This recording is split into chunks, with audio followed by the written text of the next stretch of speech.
सरकार लाई है विद्यार्थियों के लिए डिजिटल लाइब्रेरी। बच्चों के उज्जवल भविष्य के लिए बिहार सरकार है सदा अग्रसर और तैयार। कक्षा 1 से कक्षा 12 तक की सभी पाठ्य पुस्तक पूरक सामग्री एवं वीडियो अब शिक्षा विभाग बिहार सरकार द्वारा विकसित पोर्टल पर है उपलब्ध। अध्ययन सामग्री देखने के लिए BEPCLots.bihar.gov.in पर विजिट करें अथवा एंड्रॉइड मोबाइल पर गूगल प्ले स्टोर से ई-लॉट्स ऐप डाउनलोड करें। शिक्षकों, अभिभावकों एवं बच्चों से अनुरोध है कि इस ई लाइब्रेरी का अधिक से अधिक लाभ उठाएं और अपनी पढ़ाई जारी रखें।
हेलो बच्चों, कैसे हैं आप?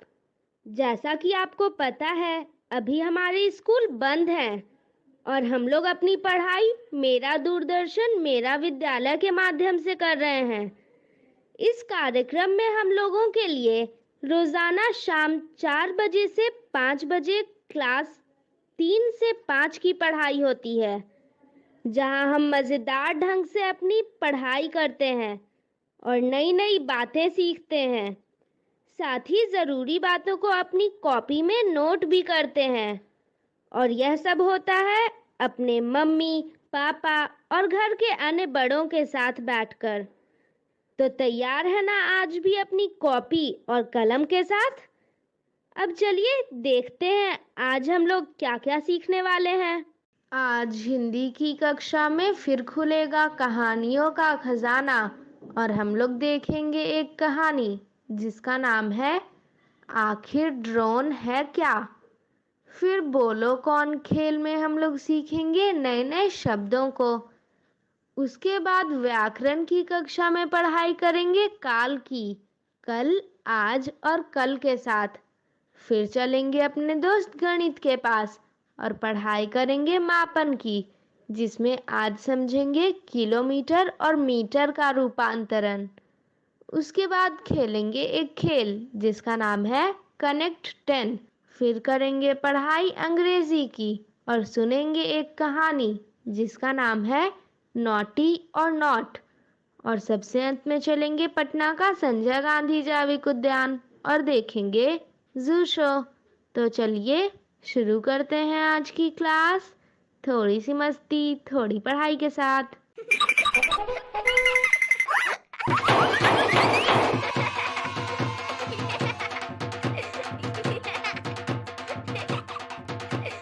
हेलो दोस्तों, वक्त हो गया है थोड़ी सी मस्ती थोड़ी पढ़ाई का। नहीं समझे? अरे बस खेल खेल में कुछ सीखने का वक्त हो गया है। मैं तो अपना सारा सामान लेकर तैयार हूँ। आप तैयार हैं? अच्छा, तो फिर दिखाइए आपकी कॉपी कहाँ है और आपकी पेंसिल। भाई वाह, आप भी तैयार हो।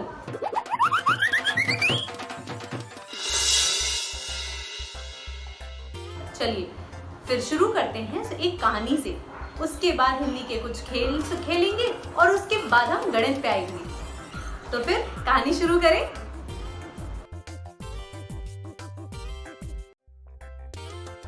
बिट्टू की काकी बिट्टू कहाँ है? छत पर खेल रही होगी, अभी बुलाती हूँ।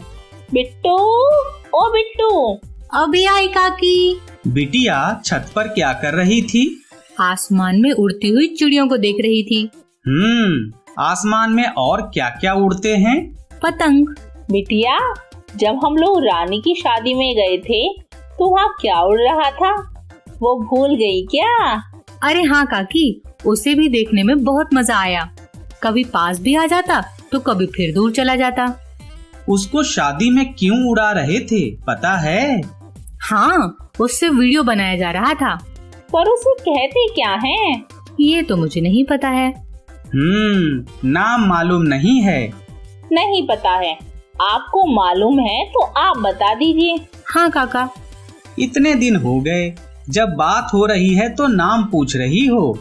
महाशय, जब जागो तभी सवेरा। वाह, आजकल तो खूब मुहावरे बोल रही हो। सब आपसे ही सीखा है। बढ़िया काकी। लगता है आपको भी नाम नहीं पता है। सच में काका? बिटिया, तुम्हारी काकी को जब तक नाम नहीं बताऊंगा वह ऐसे ही बोलती रहेंगी। फिर जल्दी से बता दीजिए। उसका नाम था ड्रोन। अरे वाह। काका, सिर्फ नाम बताने से काम नहीं चलेगा, उसके बारे में भी तो बताइए। इसके लिए तो कहानी सुननी होगी। तो सुना दीजिए। क्यों बिट्टू? बिल्कुल। अच्छी बात है, फिर सुनते हैं कहानी। आखिर ड्रोन है क्या?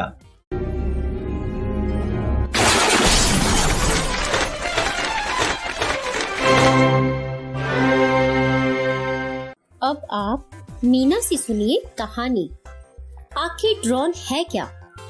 लेखन शबनम मीनवाला, चित्रांकन रुचि बख्शी, अनुवाद ऋषि माथुर, प्रकाशन प्रथम बुक्स, साभार स्टोरी वीवर। कभी हुआ है ड्रोन से आमना सामना? पंख होते हैं इनके कई, पर ये व्याध पतंगे नहीं। घरों की छतों से भरे उड़ान, लेकिन पक्षी से अलग इसकी पहचान। उड़े पेट में क्या क्या लेकर, कंगारू नहीं है ड्रोन मगर। तट पर सीमा का पता वह जाने, शहर में इकबाल का घर पहचाने, लेकिन जासूस नहीं है ड्रोन। 30 मिनट में पार्सल पहुंचाए, पर डाकिये से अलग अपनी पहचान बताए। फिर ड्रोन क्या है आखिर? एक मशीन है होशियार, आसमान में भरे उड़ान, उड़ते हुए फोटो खींचे, पते ठिकाने की करे पहचान, जगह जगह पहुंचाए सामान। अभी ड्रोन सीख रहे हैं अपना काम, हो जाती है उनसे कभी चूक भी, इमारतों से टकरा जाते हैं कभी, कभी उड़ते उड़ते गिर पड़ते हैं धड़ाम। पर ऐसे भी नियम है जिनसे इनकी उड़ान पर लगी है लगाम। एक दिन ड्रोन आसमान में छा जाएंगे, दूर पहाड़ी गांव में झटपट दवाएं पहुंचाएंगे, जंगल में बाघों को गिनकर उन्हें बचाने में हाथ बटाएंगे, धरती के कोने कोने के चित्र खींच कर लाएंगे। एक दिन ड्रोन सीमा के घर बिरयानी पहुंचाएंगे, लाइब्रेरी से किताबें लेकर इकबाल के घर दे आएंगे, खिड़की से झांको तो चिड़ियों संग उड़ते दिख जाएंगे। जल्दी ही हम सब ड्रोन से परिचित हो जाएंगे। क्यों, कहानी कैसी लगी? शानदार, बहुत मजा आया। जब जानकारी बढ़ी है तो बताओ, ड्रोन कहाँ से उड़ान भरता था? ड्रोन छत से उड़ान भरता था। बहुत खूब। अब काकी आप बताइए, ड्रोन कितने मिनट में पार्सल पहुंचा देता था? ड्रोन 30 मिनट में पार्सल पहुंचा देता था। बिट्टू के काका आप बताइए, ड्रोन है क्या? ड्रोन एक मशीन है। बहुत बढ़िया। अब बारी है बच्चों को प्रश्न देने की। बच्चों, आप भी एक दूसरे से ये प्रश्न पूछिए और कहानी पर समझ बनाइए। तो पहला प्रश्न है, कहानी में कौन कौन था? दूसरा प्रश्न है, ड्रोन क्या क्या काम करता है? तीसरा प्रश्न है, ड्रोन उड़ते उड़ते क्यों गिर जाता था? चौथा प्रश्न है, ड्रोन का उपयोग कब कब करते हैं और क्यों? पांचवा प्रश्न है, ड्रोन के बारे में घर के सदस्यों के साथ चर्चा कीजिए और अपनी कॉपी में उसके बारे में लिखिए। कहानी के बाद अब क्या करना है? हाँ, समझ गई। आपका इशारा खेल की तरफ है। फिर खेल शुरू कीजिए। मेरा काम था याद दिलाना। जब आपकी इच्छा पिटारा खोलने की नहीं है तो साफ बोलिए ना। काका ने इशारा तो कर ही दिया है। धन्यवाद बिट्टू। फिर खेलते हैं खेल बोलो कौन वेबसाइट। तो शुरू करते हैं खेल बोलो कौन व्यवसाय। तो यहाँ है इलाज करने वाला। इलाज करने वाला को क्या कहते हैं? इलाज करने वाला को डॉक्टर कहते हैं। बहुत बढ़िया। चित्र बनाने वाला। चित्र बनाने वाला को क्या कहते हैं? प्रबंधक, पुलिस, कुम्हार, चित्रकार। चित्र बनाने वाला को चित्रकार कहते हैं। बिल्कुल सही। फोटो खींचने वाला। अब फोटो खींचने वाला को क्या कहते हैं? फोटोग्राफर। ये होगा। बहुत बढ़िया। खाना बनाने वाला। खाना बनाने वाला को क्या कहते हैं? निरीक्षक, फोटोग्राफर, रसोइया। रसोइया होगा। बहुत बढ़िया दोस्तों। अब आगे बढ़ते हैं। कविता लिखने वाली। कविता लिखने वाली। नर्स, मैकेनिक, दर्जी, कवयित्री। तो कविता लिखने वाली को कवयित्री कहते हैं। बिल्कुल सही। कोई भी मशीन ठीक करने वाला। तो मशीन ठीक करने वाले को तो मैकेनिक कहते हैं। प्रबंध करने वाला। प्रबंध करने वाला को क्या कहते हैं? प्रबंधक होगा। बिल्कुल सही। अखबार बेचने वाला। तो अखबार बेचने वाला को अखबार विक्रेता कहते हैं। बहुत बढ़िया दोस्तों। बस चलाने वाला। बस चलाने वाला इसे क्या कहते हैं? चालक। ये होगा। मिठाई बनाने वाला। मिठाई बनाने वाला को क्या कहते हैं?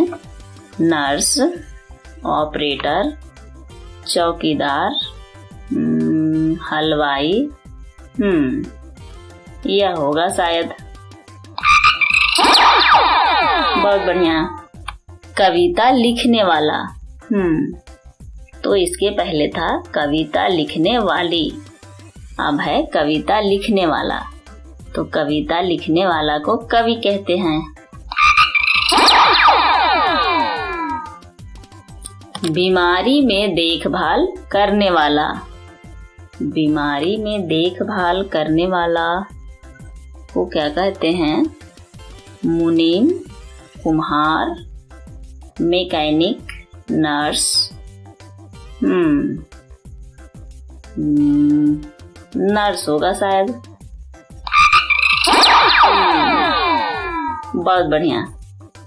दूध बांटने वाला। नाई, दूध वाला। दूध बांटने वाला को दूध वाला कहते हैं।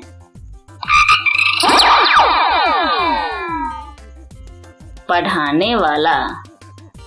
तो पढ़ाने वाला को क्या कहते हैं? अध्यापक कहते हैं। लिखने वाला। लिखने वाला को क्या कहते हैं? डॉक्टर, चित्रकार। चित्रकार होगा शायद। ओ नहीं, यह तो गलत है। तो क्या होगा? बढ़ई, लेखक, लेखक होगा, लिखने वाला। तो लिखने वाला को लेखक कहते हैं। सोने चांदी के आभूषण बनाने वाला, तो इसे क्या कहते हैं? मछुआरा, परीक्षक, चित्रकार, सुनार। सुनार कहते हैं। बिल्कुल सही। होटल में खाना खिलाने वाला, तो इसे क्या कहेंगे? वेटर, नाई, मछुआरा, दंत चिकित्सक। ये तो नहीं होगा, तो वेटर होना चाहिए। बिल्कुल सही। इसका मतलब है होटल में खाना खिलाने वाला को वेटर कहते हैं। नाव चलाने वाला, नाव चलाने वाला को क्या कहते हैं? नर्स, नाविक। नाविक होगा। बहुत बढ़िया। कपड़े सिलने वाला, कपड़े सिलने वाला को तो दर्जी कहते हैं। बहुत बढ़िया। बस चलाने वाला, इसे तो अभी मैंने पढ़ा था। बस चलाने वाला को चालक कहते हैं। बिल्कुल सही। खेल खत्म हो गया। तो दोस्तों फिर मिलते हैं। Bye bye. बहुत खूब। खूब मजा आया। बिट्टू मजा तो आया। अब तुम्हारे काका भी इशारा समझ जाएं। जरूर समझ गए होंगे काका। मुझे पहले से पता था तुम्हारी काकी इशारा करने वाली हैं। फिर शुरू कीजिए अगला खेल। जब काका इशारा समझ गए तो खेल भी सोच लिया होगा। बिल्कुल। फिर खेलते हैं खेल कल, आज और कल। दोस्तों चलो शुरू करते हैं खेल। खेल का नाम है कल, आज और कल। वाक्य को सही काल बताइए। तो इसमें हमें वाक्य को सही काल बताना है। तो यहाँ लिखा है स्कूल खुला था। स्कूल खुला था। ये कौन सा काल है? था मतलब पहले कभी खुला था, इसका मतलब वो बीत चुका, तो वह होगा भूतकाल।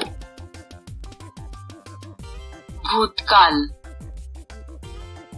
Right answer. बहुत बढ़िया। आगे बढ़ते हैं। शर्मिला गा रही थी।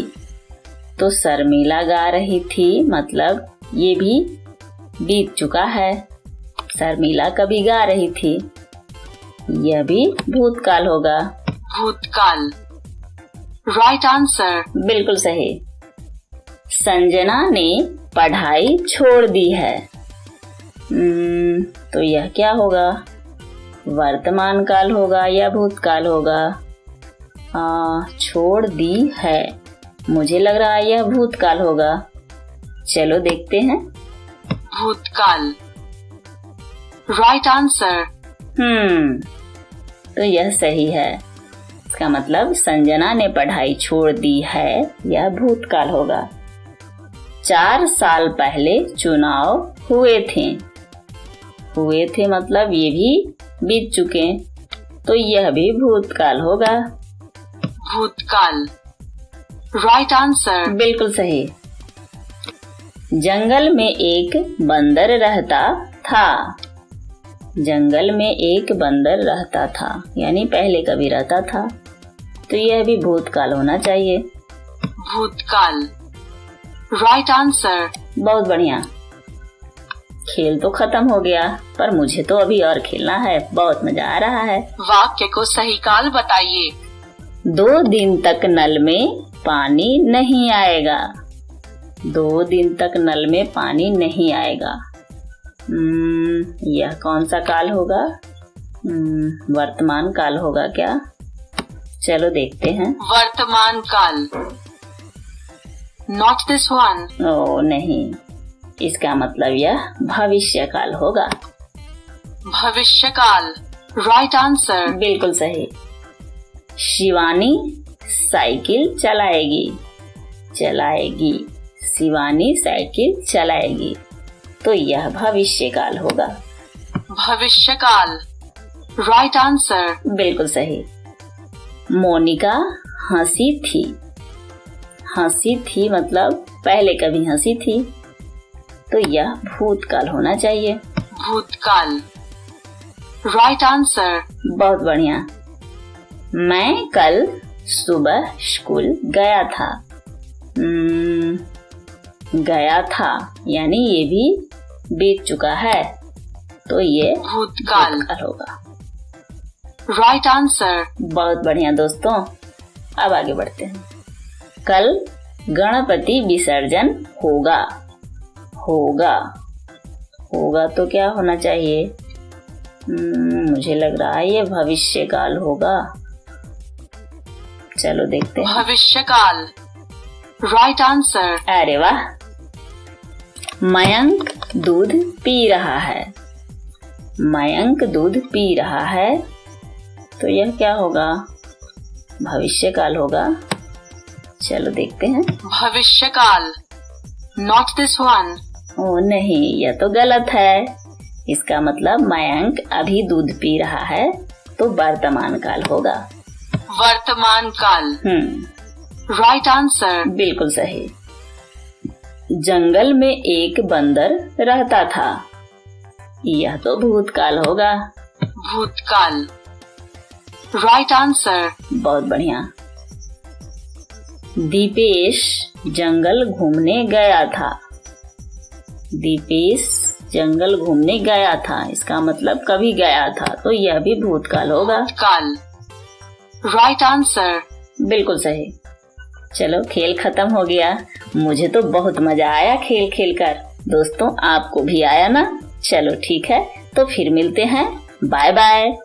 क्यों बिट्टू और बिट्टू की काकी, खेल खेलने में मजा आया? इसमें पूछने की बात ही नहीं है। बिल्कुल काका। धन्यवाद। बच्चों, आप भी आज के खेल को अपने घर के सदस्यों के साथ खेलिए और उनसे कुछ सीखिए और उन्हें कुछ सिखाइए।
हेलो बच्चों, आइए आज हम मापन में किलोमीटर और मीटर का रूपांतरण समझेंगे। यानी बड़ी इकाई को छोटी इकाई और छोटी इकाई को बड़ी इकाई में किस तरह रूपांतरित किया जाता है, यह समझते हैं। तो आओ उदाहरण से शुरुआत करते हैं। यहाँ मीटर और किलोमीटर दिया है। जानते हैं कितने मीटर में कितने किलोमीटर होते हैं। जैसे अगर 1000 मीटर है तो कितना किलोमीटर हुआ? 1 किलोमीटर। अब अगर 2000 मीटर है तब कितने किलोमीटर होगा? हाँ, तब होगा 2 किलोमीटर। अब आपसे पूछा जाए कि 5000 मीटर कितने किलोमीटर होता है, या 10,000 मीटर यह कितने किलोमीटर होता है, तब आओ इसे समझते हैं। देखिए 1000 मीटर तो हमने क्या किया, 1 2 और 3 शून्य जो इकाई से शुरू होते हैं उन्हें अगर काटा तो क्या मिला? 1 किलोमीटर। इसी तरह 2000 से भी अगर 1, 2, 3 शून्य काट दिए जाए तब मिलेगा 2 किलोमीटर। इसी तरह 5000 मीटर से 1, 2, 3 शून्य काटने पर 5 किलोमीटर और 10,000 मीटर तो 1, 2, 3 शून्य काटे तब मिलेगा 10 किलोमीटर। और हमने 3 शून्य क्यों काटे हैं यह तो आपको पता ही है, क्योंकि 1000 मीटर में 1 किलोमीटर होता है। इसलिए दोस्तों हमने किया है 1000 से भाग। समझ गए? आइए अब थोड़ा और समझते हैं। 1 किलोमीटर यह हो जाता है 1000 मीटर। इसी तरह अगर 2 किलोमीटर की बात करें तो हमने जाना यह 2000 मीटर के बराबर है। 5 किलोमीटर 5000 मीटर और 10 किलोमीटर यह 10,000 मीटर के बराबर है। इसे आपने अच्छे से समझ लिया। अब उदाहरण लेते हैं। राजू प्रतिदिन 2 किलोमीटर 700 मीटर दौड़ता है, तो राजू प्रतिदिन कुल कितने मीटर दौड़ता होगा? क्या जानकारी दी गई है सवाल में? दिया है राजू प्रतिदिन 2 किलोमीटर 700 मीटर दौड़ता है। पूछा क्या है? तो पूछा है राजू प्रतिदिन कुल कितने मीटर दौड़ता होगा। और करना क्या होगा? किलोमीटर को हमें मीटर में बदलना होगा, उसके बाद जोड़ करना होगा। तो हमें पता है 1 किलोमीटर 1000 मीटर के बराबर होता है। तो 2 किलोमीटर 2000 मीटर और 2000 मीटर और 700 मीटर को आप चलो जोड़ देते हैं। जोड़ने पर मिलेगा 2700 मीटर, यानी राजू प्रतिदिन कुल 2700 मीटर या 2700 मीटर दौड़ता होगा। अगला सवाल है, जय का घर स्कूल से 7 किलोमीटर दूरी पर है और चिंटू का घर स्कूल से 7000 मीटर दूरी पर है, तो दोनों में से किसका घर स्कूल से ज्यादा दूरी पर है? चलो देखते हैं। सबसे पहले तो क्या जानकारी दी गई है? तो दिया है जय का घर स्कूल से 7 किलोमीटर दूरी पर है और चिंटू का घर 7000 मीटर दूरी पर है। पूछा क्या है? पूछा है किसका घर स्कूल से ज्यादा दूर है। करना क्या होगा? मीटर को हमें किलोमीटर में बदलना होगा और उसके बाद हम करेंगे तुलना। तो देखो 1000 मीटर होता है 1 किलोमीटर के बराबर, तो 7000 मीटर होगा 7 किलोमीटर के बराबर। अब जय का घर स्कूल से 7 किलोमीटर दूरी पर है, यह हम समझ चुके हैं। चिंटू का घर स्कूल से 7 किलोमीटर दूरी पर है, तो आप देख सकते हैं कि जय के घर की दूरी चिंटू के घर की दूरी के बराबर है। इस तरह जय और चिंटू दोनों का घर स्कूल से बराबर दूरी पर है। दोस्तों, आशा है आपको सवाल समझ आ गए होंगे। तो बस उठाइए कॉपी पेन और करिए किलोमीटर और मीटर के सवाल हल। फिर मिलते हैं। Bye bye.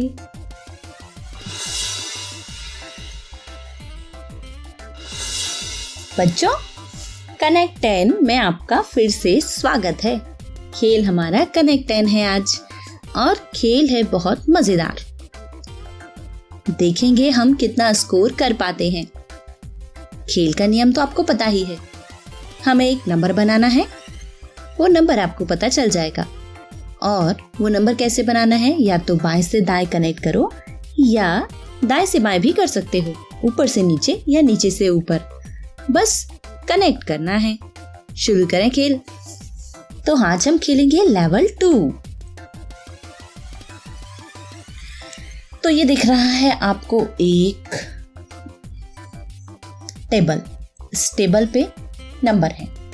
ये हमारा समय हो रहा है समाप्त धीरे धीरे।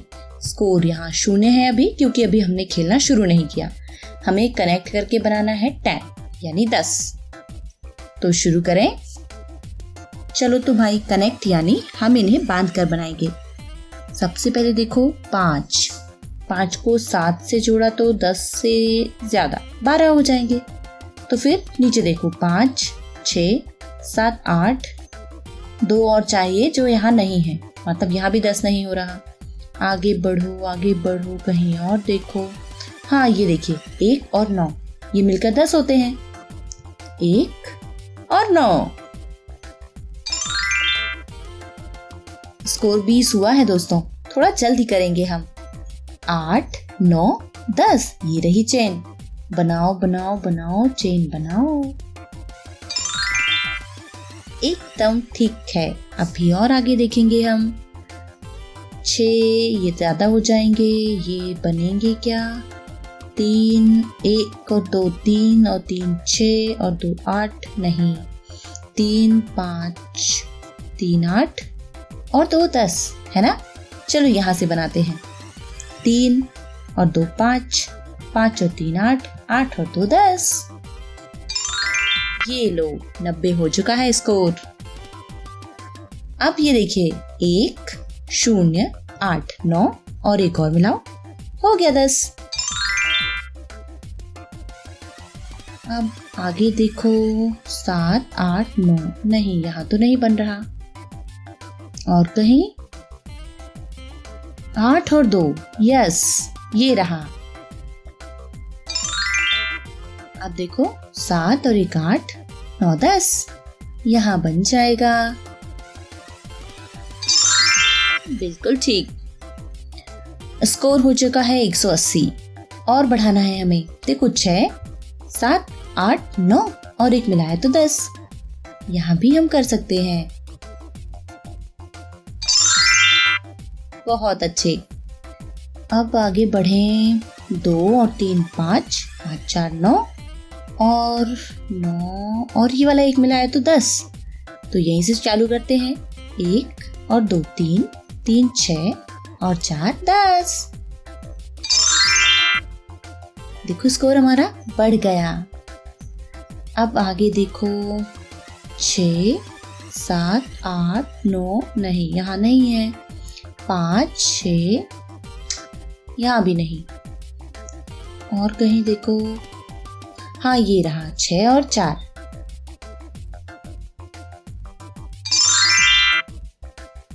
अब कहाँ देखें 10 कहाँ बन सकता है, यहाँ तो कहीं नहीं समझ आ रहा। थोड़ा यहाँ से देखते हैं। 0 1 और 1 2 2 4 2 6 नहीं, यहाँ भी नहीं है। दोस्तों मुझे तो मिल ही नहीं रहा। देखो 7 और 3 10 होते हैं। 7 0 0 ओ फिर से कोशिश करेंगे। 7 0 0 3। बहुत अच्छे। 310 तो मिल चुके हैं। अब आगे देखते हैं क्या होता है। 3 1 2 3 5 2 6 और 1 7 नहीं, यहाँ नहीं है। और देखो 3 3 6 7 8 और 1 9।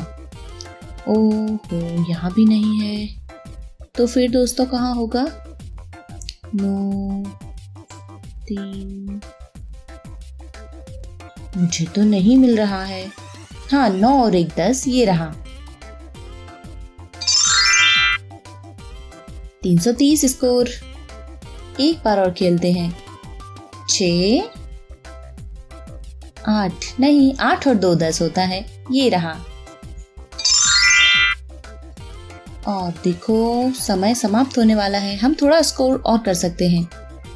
3 और 3 6 7 8 9 नहीं, 7 8 9 यहाँ भी नहीं है। 7 8 9 10 11 हो जाएगा। और कहीं 3 और 3 6 नहीं है। 7 3 10 होता है, ये रहा।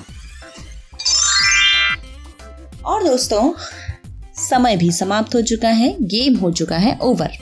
स्कोर है 370। एक नए खेल के साथ हम फिर मिलेंगे। तब तक अपना ख्याल रखिए दोस्तों। Good bye.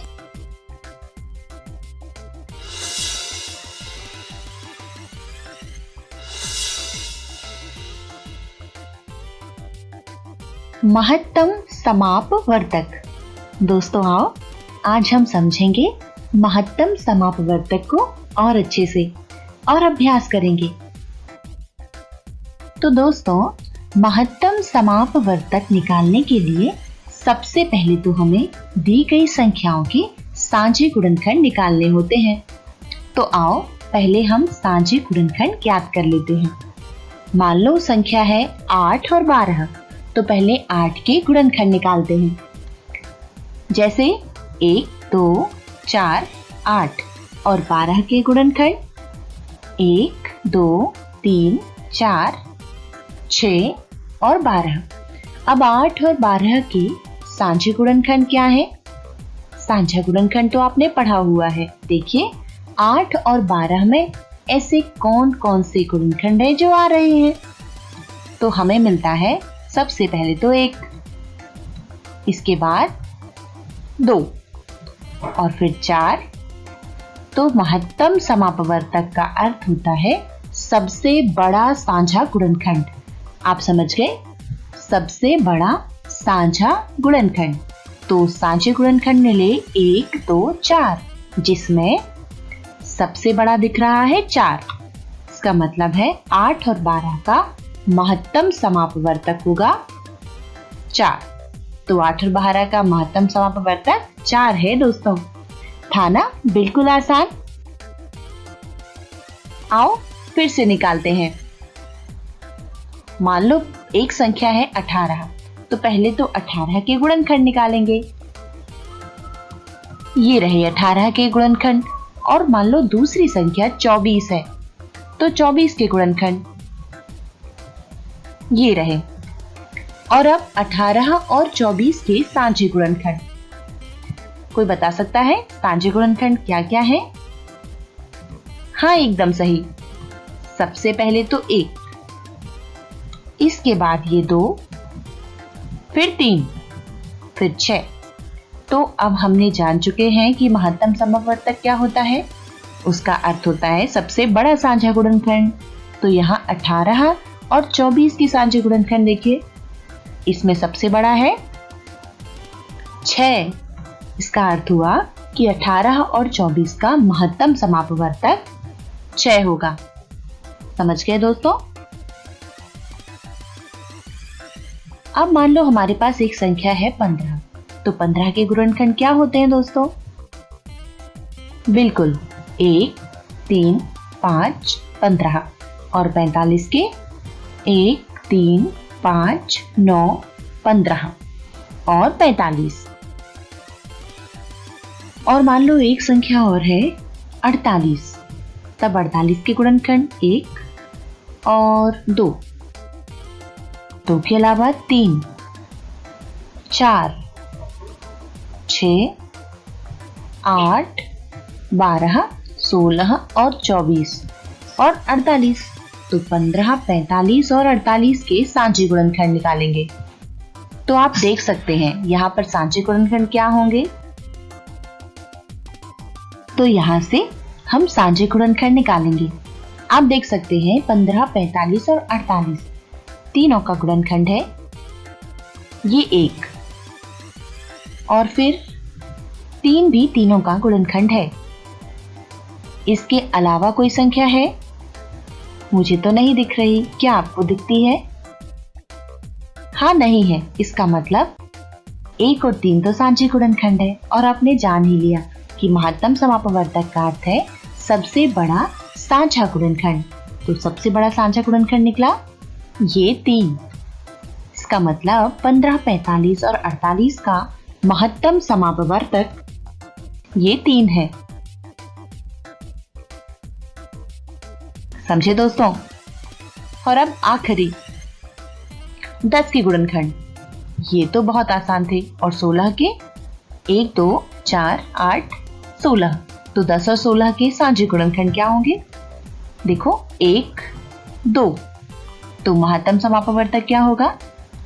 ये 2। इसका मतलब 10 और 16 का महत्तम समापवर्तक 4 है। तो दोस्तों, हमने जाना कि महत्तम समापवर्तक किस तरह निकाला जा सकता है। आपने अच्छी तरह इसे सीखा भी। अब इसका प्रयास एक बार घर पर जरूर करें। फिर मिलेंगे। Good bye.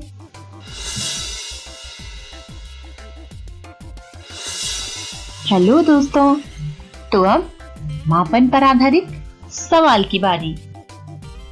चलो करो ये सवाल हल। सवाल नंबर 1 किलोमीटर को मीटर में बदलिए।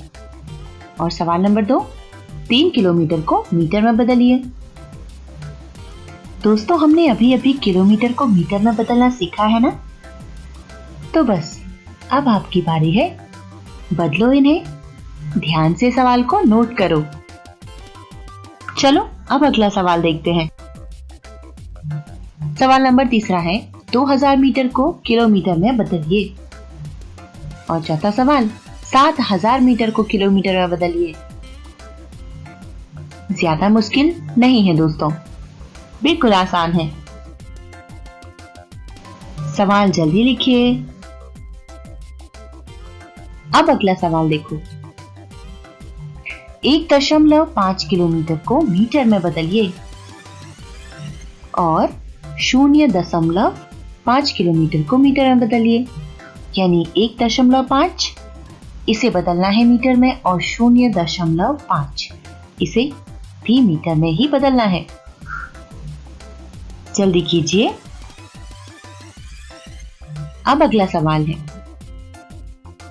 2100 मीटर को इस बार किलोमीटर में बदलना है। और एक और सवाल 2500 मीटर, इसको भी किलोमीटर में बदलना है। जल्दी कीजिए। सवाल ध्यान से लिखिए। अब अगला सवाल 1520 मीटर को किलोमीटर में बदलिए और 2729 मीटर को किलोमीटर में बदलिए। लिख लिया दोस्तों सवाल? बढ़ते हैं आगे। सुरेश के घर से विद्यालय की दूरी 5250 मीटर है। इस दूरी को किलोमीटर में बताओ। अगला सवाल बच्चों, एक मैदान की लंबाई 500 मीटर है। इस मैदान की लंबाई को किलोमीटर में बताओ।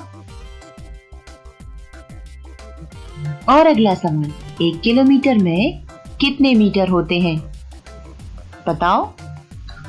तो दोस्तों, इन सवालों के जवाब निकाल कर रखिए। फिर मिलेंगे। Bye bye. आज की कहानी का नाम है नॉटी और नॉट। इस कहानी का स्रोत है स्टोरी वीवर कम्युनिटी। इस कहानी के लेखक है माधव चव्हाण और चित्रकार है रुजुता घाटे। आपको पता है नॉटी का क्या मतलब होता है? नटखट या शरारती। मेरी माँ मुझे हमेशा नॉटी कहती है। मुझे लगता है इस कहानी में भी मेरे जैसी किसी नॉटी लड़की के बारे में बात की जा रही होगी। चलो तो फिर सुनते हैं ये कहानी किस बारे में है। Am I a good boy? Yes, you are a good boy. Am I a sweet girl? Yes, sometimes you are a sweet girl. Is he a bad boy? Yes, sometimes he is a bad boy. Is she a naughty girl? Sometimes she is very naughty. Is he a quiet boy? He likes noise. You are the best. You are the best too. मैं कहानी सुनने के चक्कर में कहानी अपनी copy में लिखना भूल ही गई। चलो तो फिर एक बार और सुनते हैं और इस बार ध्यान से सब अपनी कॉपी में लिख लेती हूँ। Am I a good boy? Yes, you are a good boy. Am I a sweet girl? Yes, sometimes you are a sweet girl. Is he a bad boy? Yes, sometimes he is a bad boy. Is she a naughty girl? Sometimes she is very naughty. Is he a quiet boy? He likes noise. You are the best. You are the best too. दोस्तों, इस कहानी में तो अलग अलग लोग कैसे naughty होते हैं या नहीं, इस बारे में बताया गया है। अंग्रेजी में सवाल और जवाब इतनी बढ़िया तरीके से किए हैं कि सुनते ही मजा आ गया। अब मैं इसकी प्रैक्टिस करके अपने घर वालों को भी सुनाती हूँ। तो बच्चों, जैसा कि मैंने पहले ही बताया था कि आज हम लोग शुरू करेंगे जू शो। तो चलिए शुरू करते हैं।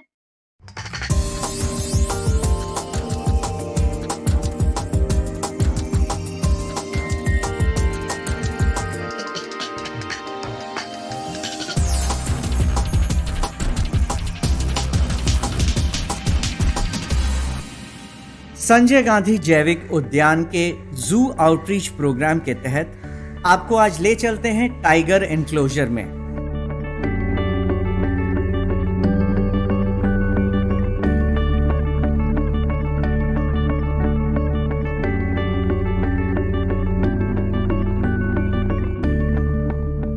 भारत का राष्ट्रीय पशु बाघ जंगल में रहने वाला एक विशाल मांसाहारी प्राणी है जो अपनी बिल्ली प्रजाति में सबसे बड़ा और ताकतवर होता है।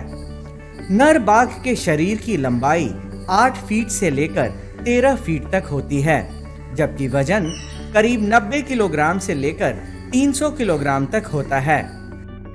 अभी वर्तमान में पटना जू में 7 रॉयल बंगाल टाइगर हैं, जिसमें 2 मेल हैं और 5 फीमेल हैं।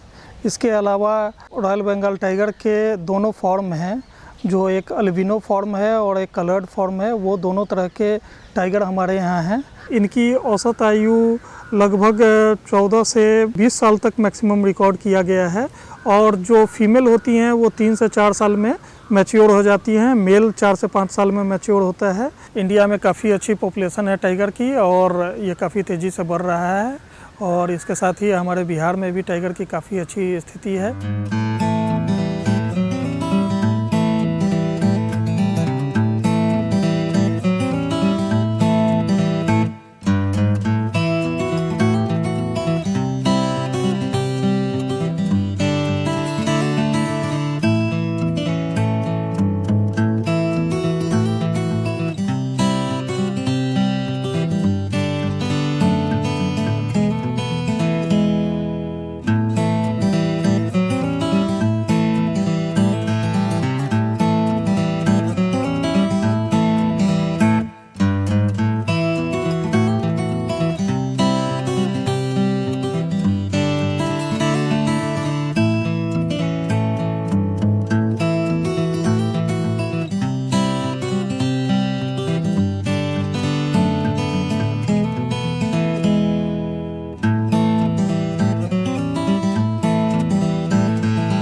मादा बाघ की लंबाई 6 फीट से लेकर 9 फीट तक होती है और वजन करीब 65 किलोग्राम से लेकर 170 किलोग्राम तक का होता है।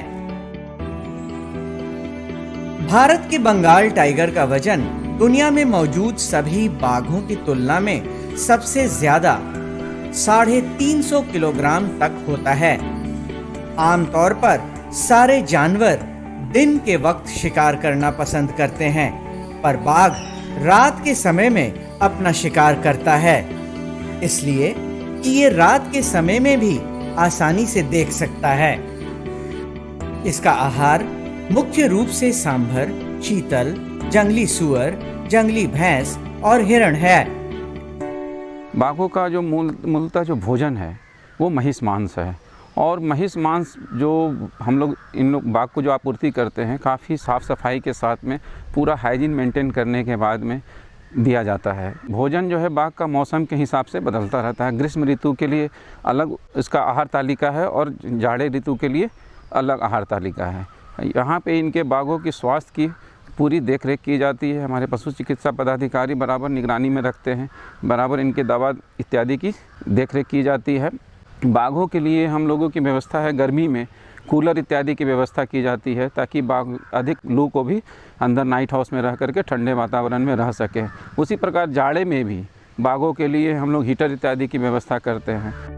बाघ को वन, दलदलीय क्षेत्र तथा घास के मैदान के आसपास रहना पसंद है। बाघ ज्यादातर अकेले ही रहना पसंद करता है। केवल प्रजनन काल के वक्त ही नर और मादा एक दूसरे के समीप आते हैं। बाघ के बच्चे को शिकार की कला भी मादा बाघ ही सिखाती है। 2.5 साल के बाद बच्चे मां से अलग होकर स्वतंत्र रहने लगते हैं।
तो आशा करती हूँ बच्चों आज के एपिसोड में आपने जरूर कुछ नया सीखा होगा।